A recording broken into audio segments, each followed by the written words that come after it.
Greetings, warriors. How you guys doing? And welcome back to the Haven. Now, welcome back to some more Resident Evil content. So, it has now been a few days now since Resident Evil Requiem has come out, and plenty of people have already beaten the game.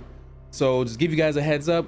I'm not withholding on spoilers or anything like that. I'm going just straight into it. All right. So, just let you guys know, if you haven't beaten the game yet, this ain't the video for you just yet. Now, as you guys read the title, I ended up 100% in the game in about 29 hours. And I say that very humbly. I'm not bragging whatsoever. However, the reason why I say that is because this game is a very incredibly easy Resident Evil game. Minus the insanity difficulty, that definitely is a challenge, don't get me wrong. However, the game does give you enough goodies and everything available to at least make insanity your bench if you don't want to go into it raw. So with that 100% minus the final puzzle, I'm gonna let the RE community figure that out for me and then I'll do it. But minus that 100%, right?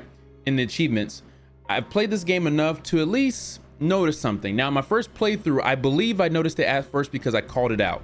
There's one plot point in this game that still kind of gets me a little bit. Gets me meaning confused, like, Capcom, did you forget about this at all? Or are you just setting this up for something? So that's gonna be an interpretation on how you guys feel about it. So let's go ahead and talk about it. It's at the very end of the game, all right, when Alyssa Ashcroft is interviewing Lord Spencer, right? Or Oswald E. Spencer.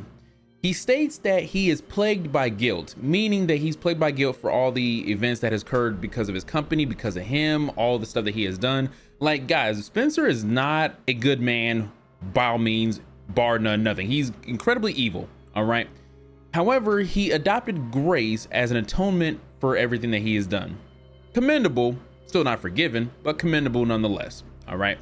However, this is a man that seems that he is very aware of what he's done, and he does feel bad. Now let's flip that. There is a game to where that line would not fit. Wesker was talking to Oswald E. Spencer at his estate, and Spencer says the lines that he was to become a god. That whole dialogue of him talking to Wesker makes it seem like Spencer did not give a crap about anything that he did whatsoever. He deliberately did all of that so he could become a god, basically nobody to funk with. And this is also proven that he actually hired, or basically given the tools to Alex Wesker to at least look up something for him to be immortal, aka a god, right?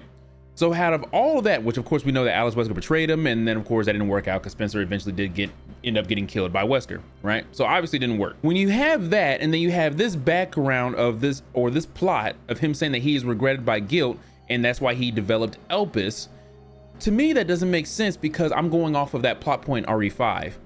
However, this is where I get to the point where, okay, did Capcom forget, or are they setting this up? All right, did they forget that whole line in RE5 or that whole cutscene? Because that cutscene is very, very important to the story in RE5, meaning because Jill is there and it was presumed that she was dead after all that. Could this be setting up for something in RE5 remake, a possible RE5 remake?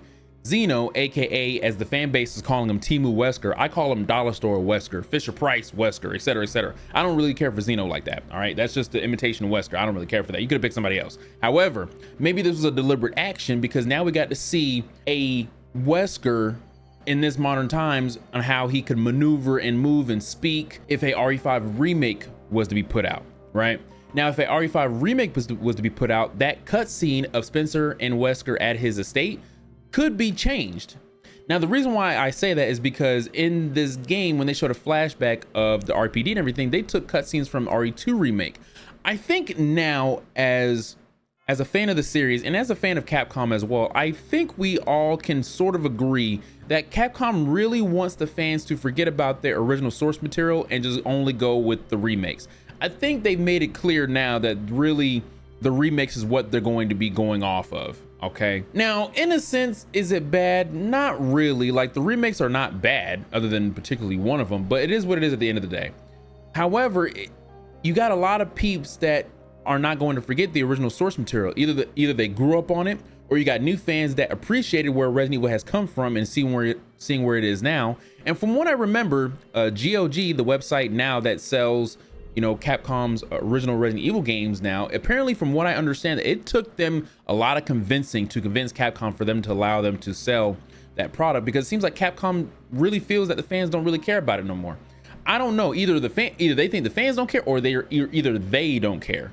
I'm probably gonna go with they don't care. Plenty of the fan base do care about the original source material. Granted, you have some that don't, and that's perfectly fine. But my whole point in saying that is simply because now, if they're setting up for an RE5 remake, that is definitely a plot point that they're going to have to change because it's not going to make sense. Granted, the story of Resident Evil is very, I don't want to say convoluted or all over the place, but it's a fat gang of things going on behind the scenes and everything. To put it all together, you really got to dive deep into the lore, right?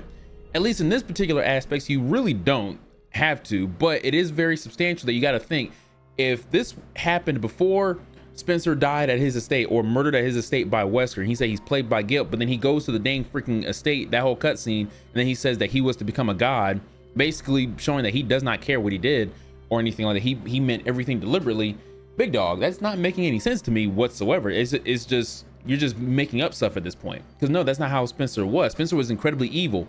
I mean, the reason why Lisa Trevor is who she was in RE1 remake is because of Spencer and what he did to her family and all that stuff like that. Spencer is not a good guy at all. He orchestrated James Marcus's death. Now, at the same time, don't get me wrong, all of Umbrella is freaking all ass. Like, they're all freaking creatures. They're not human beings. They are all fucking evil in that damn corporation. But Spencer's one of the top dogs in there. He took the blame for the whole situation, as we ended up finding out in Requiem, right? And then, of course, now you can also look at it that in Grace's report, she also said that in his later years, Spencer would just ended up being looked at as a senile old man. Fine, I guess you can look at it that way. That's why he said he's become a god, is because he was very senile and just crazy. There's a line that I've been told that there's a very thin line between insane or crazy or something like that and genius. You can say what you want about Spencer, but the man is a damn genius. He's smart as hell. He's very knowledgeable. You don't just make a corporation like Umbrella with no knowledge about anything whatsoever. You don't do that. He's very calculated. He's a very smart individual. Senile, if you want to put it there, yeah, he's crazy, obviously. Yes, he definitely is. But I think he meant what he said in RE5. Now here in RE9, I don't know. I don't know. I feel like that's just what the plot point they came up with, and there's a, hey, they're going to roll with it, or they look at it as like, hey, an RE5 remake could be coming. Let's have, Spencer say these. So in the RE5 remake, that dialogue is going to have to change. It's going to have to. You can't keep that same thing unless something's altering his freaking mind and his ego and say, hey, he was to become a god. I don't know. It just seemed like Spencer did not really care about anything that he did in RE5 when he said that. And then in RE9, he's like, I'm plagued by guilt. Like, I don't know, man. I appreciate him adopting Grace because he said that was his atonement, and Grace was to have a home and a loving mother and everything. That may not have been her mother by blood, but Alyssa Ashcroft was Grace's mom, however you want to look at it.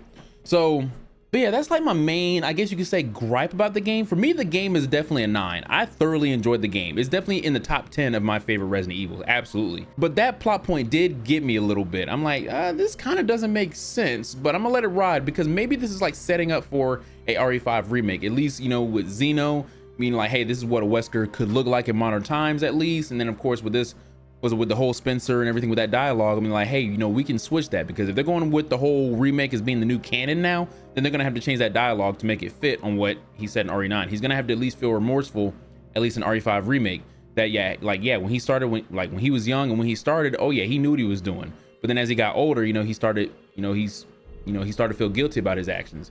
So if they do an RE5 remake and they talk about it, he's probably gonna have to mention something of that line.